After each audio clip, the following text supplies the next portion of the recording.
Ronaldo নিজেকে সেরা দাবি করার জবাবে কারিম বেনজিমা বলেন, সে নিজেকে সেরা দাবি করতেই পারে, তবে আমার কাছে বিশ্বের সেরা ফুটবলার রোনালদো নাজারিও। আমি তাকে নিজের আইডল মনে করি। লিওনেল মেসি সম্পর্কে রোনালদো নাজারিও বলেন, ক্রিস্টিয়ানো রোনালদোর থেকে নিজেকে সেরা মনে করি, তবে মেসির সাথে কারো তুলনা করা সম্ভব নয়। আমার দেখা বিশ্বের সেরা প্লেয়ার এখন লিওনেল মেসি। 1956 থেকে 2023 সাল পর্যন্ত 68টি ব্যালন ডিওর প্রদান করেছে ফ্রান্স ফুটবল ম্যাগাজিন। তবে আপনি জানলে অবাক হবেন যে এখন পর্যন্ত কোনো দেশের মোট ব্যালন ডিওর মেসির একার সমান হতে পারেনি।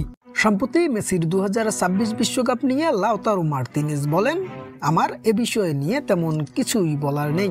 আমার একটাই চাওয়া, তাকে আমাদের সাথে থাকতেই হবে, কারণ তিনি আমাদের অধিনায়ক ও সকলের আইডল। ফুটবল ভিত্তিক জনপ্রিয় ওয়েবসাইট goal.com প্রকাশ করেছে বার্সার সর্বকালের সেরা 5 ফুটবলারের তালিকা। তালিকার 5 নম্বরে রোনালদিনহো, 4 নম্বরে লুইস সুয়ারেস, 3 নম্বরে আন্দ্রেস ইনিয়েস্তা, 2 নম্বরে জাভি হার্নান্দেজ, 1 নম্বরে লিওনেল আন্দ্রেস মেসি। বার্সেলোনায় সবচেয়ে বেশি গোল করা 3 জন ফুটবলার।